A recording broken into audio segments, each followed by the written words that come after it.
بسم الله الرحمن الرحيم، الصلاة والسلام على سيدنا محمد وعلى آله وصحبه وسلم.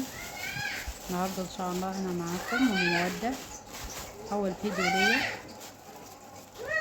يعني إن شاء الله ربنا يجعلها يا رب فتحة خير يا رب تستفادوا منها. فبالصدفة كنت يعني بعمل كشري فقررت إني أصوره وأنزله ليا في أول فيديو إن شاء الله. كشري مصري زي أي واحدة ست في البيت يعني عادي. جبت العدس طبعا نقعناه في ميه. سبسكرايب ده احمد ابني بيجلس. وبعد كده جبنا البصل نقطع البصل. وعلى فكره انا بقطع البصل بتاع الكشري في الكبه عادي، يعني مش بقطعه جناحات وبيقرمش برضه، بس ما بضغطش عليه في الكبه جامد. مش عايزه اطول عليكم بس هنا.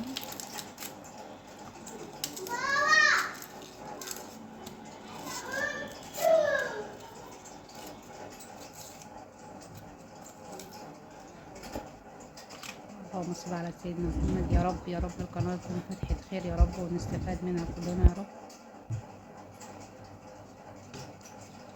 هنا بحط البصل في الحلة.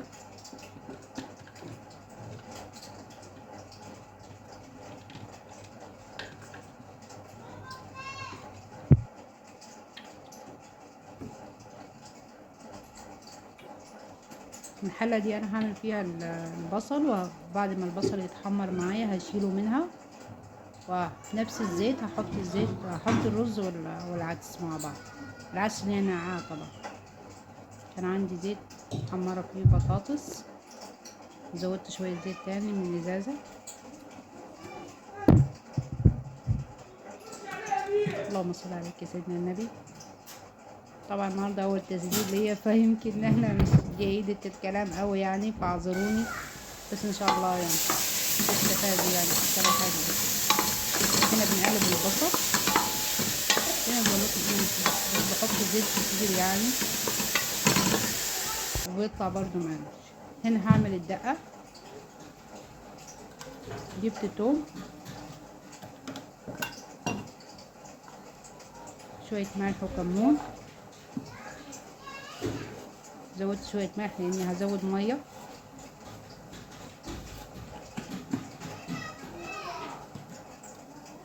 توم طبعا دقينه في التوم في الهون. شوية خل. اللهم صل عليك سيدنا النبي. زودت خل ومية.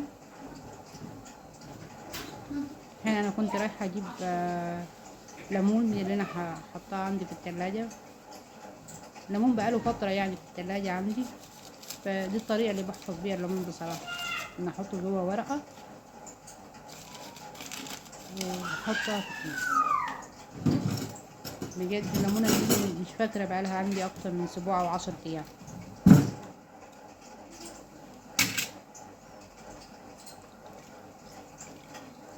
اللهم صل عليك يا سيدنا النبي. انا اسفة طبعا الفيديو طويل، بس ان شاء الله يا رب تستفيد. بس هي دي الدقة، توم وملح وكمون وليمون بس. بتطلع مش بحطها على النار ولا حاجة، هي بتطلع كده بالظبط زي بتاعة المطاعم. انا بجهز الصلصة الكشري. ده برضو كيس صلصة كنت مسبكة، يعني الطماطم اللي مسبكاها عندي في الفريزر، بتريح في الحاجات دي لما تكون مجهزاها من قبل يعني، تنجز معاك في الوقت. ان شاء الله على مرة كده نبقى نخزن الطماطم برضو مع بعض. اللهم صل عليك يا سيدنا النبي.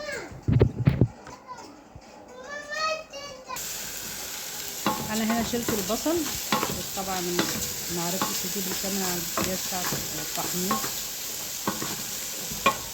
شلت البصل، محضره ميه بتغلي عشان اصبها على الرز والعدس. دي ميه بتغلي للمكرونه. شلت البصل وحطيت مكانه الرز والعدس بيتفلفلوا مع بعض. طبعا العدس زي ما شفتوا انا نقعته فاخدوا ساعتين قبل ما ابتدي فيه يعني. شوية ملح وكمون. الكشري ملوش توابل يعني، هما الملح والكمون بس. طبعا لو عايز تحمري شعرية اي حاجة، بس اللي كان موجود عندي الصراحة هو الرز والعدس، مكانش عندي شعرية في البيت. بس لو في شعرية قبل ما بحط الرز والعدس بحمر شعرية، بحمر شعرية وانزل عليها بالرز والعدس. بس المكرونة بعملها في حلة واحدة. جربت احطهم في حلة واحدة لقيته عجن معايا بصراحة قبل كده. في ناس بتعمله في حلة واحدة، جربت اعمله في حلة واحدة لقيت المكرونة عجن، فبعمل المكرونة واحدة.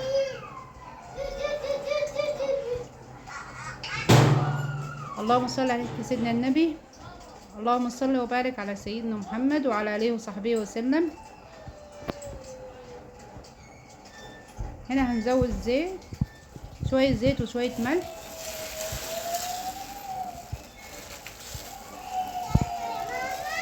اللهم صل على سيدنا النبي. صلوا على النبي يا جماعة، صلوا على النبي. برضو بقول لكم انا اسفة تاني لو انتوا شايفين الفيديو طويل، معلش يعني عشان اول فيديو ليا. اللهم صل على سيدنا النبي. بس طبعا هنا بنقلب الرز والعدس عشان البصل يدخل في النص يعني، ما يبقاش بس فوق يعني. طبعا لو تسألوني على اللهجة فأنا لهجتي الصعيدة، فأنا أصلا من الأقصر. هنا بنقلب الثوم. هنا بقى بحضر للصلصة، الصلصة بتاعت الكشري. اللهم صل على سيدنا النبي. هنا أنا حطيت الثوم على النار، تحمر شوية بس.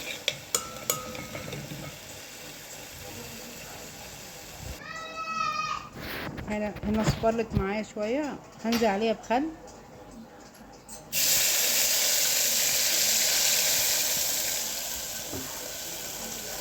الطريقة العادية للكشري يعني اللي بتتعمل في كل بيت يعني، بس ان شاء الله يكون فتحة خير يا رب.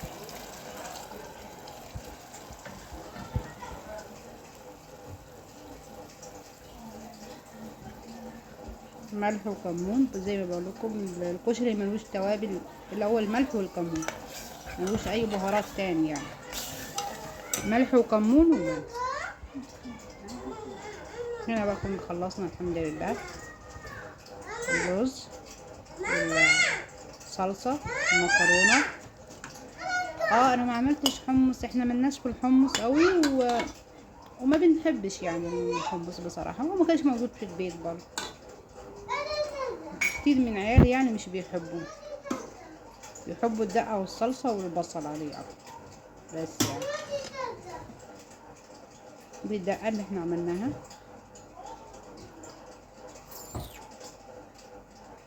وهنا البصل.